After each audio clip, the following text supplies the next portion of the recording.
ఏంటి ఈ వీడియో ఇక్కడ ఏం జరుగుతుందో అర్థం కాలేదా? So hi hello welcome back to new short video. ఇది వచ్చేసి మల్లన్న పట్నాలు అనమాట.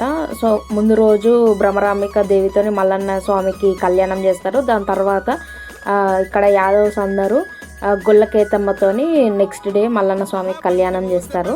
సో దీని ఫుల్ డీటెయిల్స్ అన్నీ నేను ఫుల్ లెంత్ వీడియోలో పెట్టాను. సో ఎవరైనా చూడలేదు అనుకుంటే వెళ్ళి చూసేయండి. చాలా అంటే చాలా ఇంట్రెస్టింగ్ ఉంటుంది. సో కొంచెం స్టోరీ కూడా చెప్పాను అనమాట మల్లన్న స్వామిది. ఎవరన్నా తెలుసుకోవాలనుకునే వాళ్ళు తెలుసుకోండి.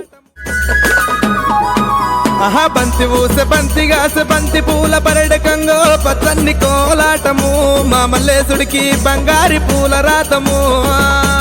బంతి ఊసె అబ్బబ్బబ్బా బంతి ఊసే బంతి ఊసె బంతిగాసె బంతి పూల పరడకంగో పచ్చన్ని కోలాటము మా మల్లేశుడికి బంగారి పూల రాతము.